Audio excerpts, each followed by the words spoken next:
What's up? It's Rob Cressy, and I wanted to jam about the NBA Top Shot Cool Cats 2-pack, which came out. I was fortunate enough to get one, and I'm recording this on February 17th for context, since I know the market's going to change. But I wanted to share some insight in terms of the moments that I pulled, the ones that I sold, the ones that I kept, what I purchased with the ones that I sold, and what I see from a value perspective out there in the market.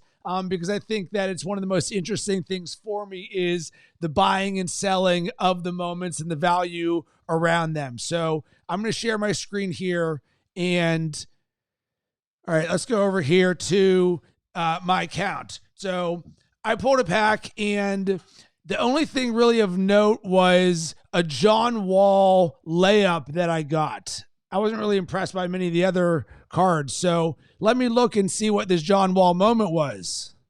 Ooh, around the back scoop layup.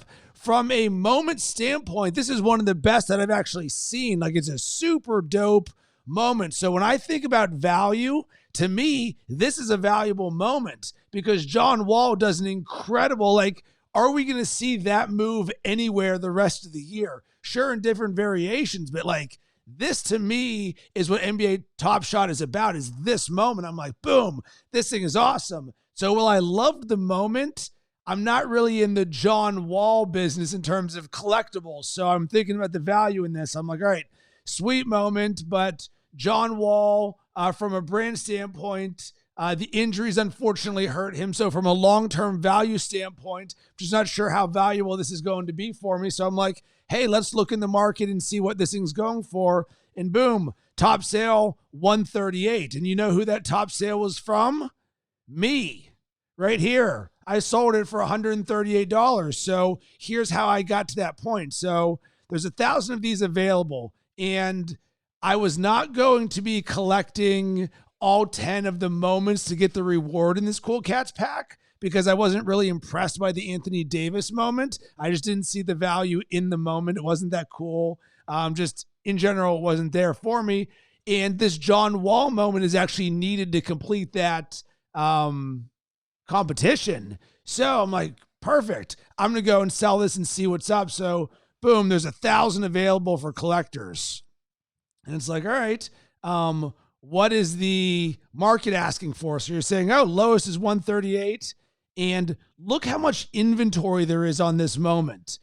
People selling this for, here's 350, 289, 220. All of these aren't getting sold. 195, 190, 185, all the way down to 138. And there's a ton of these that are probably in the 140 range.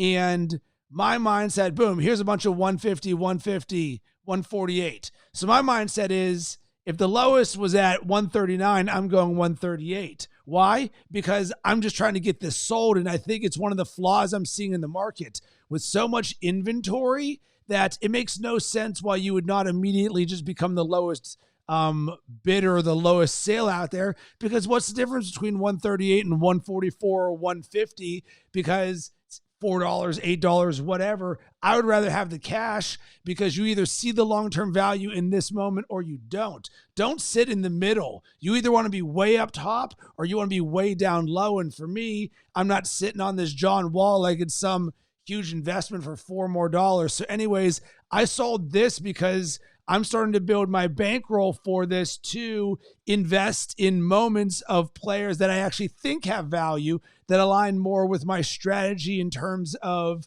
how I'm thinking about collecting Top Shot. So that's a John Wall right there. I also sold this DeAnthony Melton dunk, and the reason for it was it had no value for me. So I looked into him and his stats, and kind of a sweet dunk right there, but he's a common, and it was going for $5. I undercut it and I went for $4. As you can see, here I am again, top sale $4, and in my account, boom, $4. So the mindset was I checked out his stats. Don't think he's going to be blowing up this moment. I look at it. So I'm like, all right, he scored 5 points in a Memphis loss to the Lakers. So I'm like, and nothing about this game is memorable. It's just a random dunk from a guy that most people aren't going to remember. I get it. It's limited edition, 12,000, but limited edition of a thing that no one cares about is still something no one cares about. I would rather have the $4 because the pack I bought was $14. So boom, flip 4 of these guys, pays for its pack. So that's the D'Anthony Mountain right there. But let's get to what I actually did keep. And I got this JaVale McGee dunk. And I wanted to keep it because it was one of the coolest JaVale McGee moments you could have. Look at this. Running the floor as a big man, goes coast to coast and dunks it. And the price of this in the marketplace is only $4. So when I look at this compared to the D'Anthony Mountain, for me, JaVale McGee, way cooler. He dunks it. The Cavs win the game. Scores 11 points in 14 minutes, but more importantly, it's JaVale freaking McGee. When I think about collectibles, if something's going to be a common, boom, I want to be able to roll this out. And for me, this is like the random jersey game when how random of a moment. This is a super cool random moment by JaVale McGee. So shout out to this. I'm okay with owning that bad boy.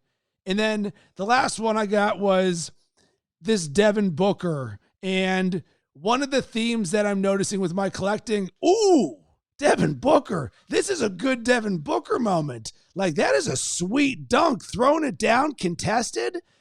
I like that. I like Devin Booker from an upside standpoint. So when you look at the value, it's like, all right, Phoenix won this game, 125-117. He scored 25. Boom, this is a memorable game for Devin Booker. The thing is, it's a common. There's a lot of circulation, so it's not limited edition. And when looking at what's for sale in the marketplace, lowest ask $6. For me, this is a way more valuable moment than $6. So I'm willing to hold on to this one. And another thing in my collecting that I'm thinking about, to me, the most valuable moments are dunks. Why? Everybody loves dunks. So I'm cool holding on to this Devin Booker because I like dunks. And one of the things that I did for the first time was I created a showcase, and that'll actually get to one of the things that I want to show you guys, moments. So what did I do with the funds that I got from the sale of John Wall? I invested in 2 things. One, a Ja Morant dunk. So let's take a look at this. Boom, alley-oop, sign me up for that. I got this thing for like $13. Dirt cheap. Once again, it's a common, but that's fine with me. Memphis beats the 76ers. You're going to see something. I want games where teams win 17 points, but more importantly for me, upside. I love Ja Morant. He's young. He's exciting. This is a dunk from him. Boom. Sign me up for all things Ja Morant at this cheap $13. Piece of cake. And then the other one that I purchased was Zion Williamson. So when I was looking for what I was going to get, I want young guys. Take a look at this moment. Boom. Boom. Zion with a monster dunk. Like, this moment right here is everything we wanted Zion Williamson to be in the NBA. So I saw this. Boom. I got this for $30. And once again, common, serial number not relevant. Pelicans win this. Boom. Zion scores 31 points. So when I look at what I got here, I'm cool holding on to this moment from Zion because I don't care who you are.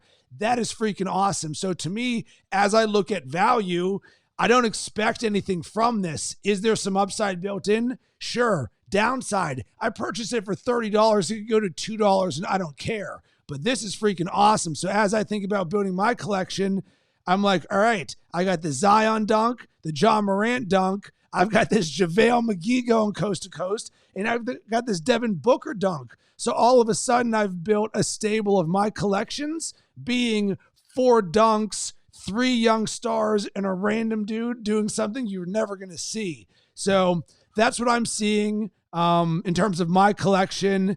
As the marketplace, like I said, what I'm doing is, if it's $6, I'm selling mine for $5. Boom. Everything for me is selling within 2 minutes. It's almost instantaneous.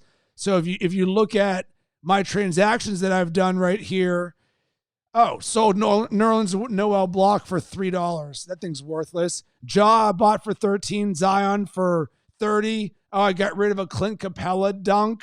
I was like, who cares about a Clint Capella dunk? $6. So boom. I turned $10 from Clint Capella and D'Anthony Melton into essentially Ja Morant dunking. So that's what's cooking in terms of my world with NBA Top Shot. Would love to hear your thoughts on what your mindset is around value, because really I see a lot of opportunity there, but I'm going to continue to build my collection towards young studs, dunks, and cornerstones. I want the best of the best. I don't want to live in the middle, or the bottom. I want to live in the areas of the moments where you look at it and you're like, boom, there's value there. So I want to hear from you. How are you seeing value right now? It's February 17th, 2021. What's your collection look like? Do you put more value on dunks or assists or jump shots? Are you buying or selling things in the marketplace? Hit me up in the comments. Let me know. I've enjoyed interacting with the people who have been part of this community and commented on my last video. So if you dig this, subscribe. I'm going to continue to create more of these as I mature in the market as an NBA Top Shot collector. Sending good vibes your way. Hope you have an amazing rest of the day.